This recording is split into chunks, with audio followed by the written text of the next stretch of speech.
দোয়া করলে তার উত্তর পেতে দেরি হয় কেন? কিছু লোক অনেক দোয়া করেন কিন্তু কোনো সাড়া পান না।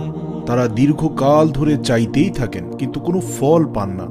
এমন ক্ষেত্রগুলোতে আপনি দেখবেন শয়তান এমন লোকের কানে ফিসফিসানি শুরু করেছে এবং সৃষ্টিকর্তা মহান আল্লাহ রাব্বুল আলামিন সম্পর্কে নেতিবাচক চিন্তা করার জন্য বিভিন্ন কুমন্ত্রণা ও শিক্ষা দিয়ে যাচ্ছে।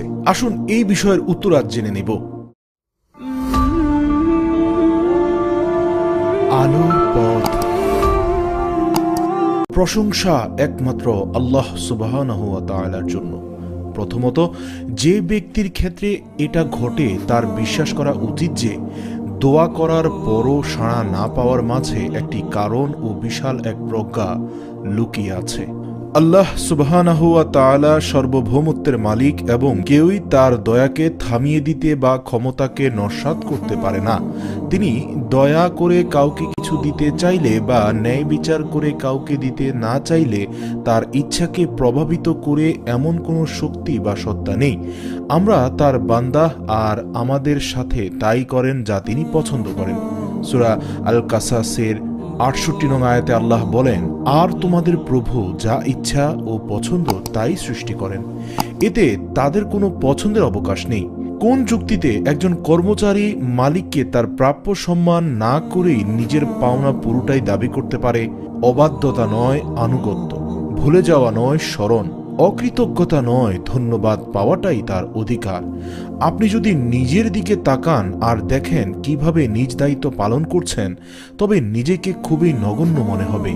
আপনি অপমান বোধ করবেন আর উপলব্ধি করবেন যে তার ক্ষমা ও দয়া ছাড়া কোনো মুক্তি নেই।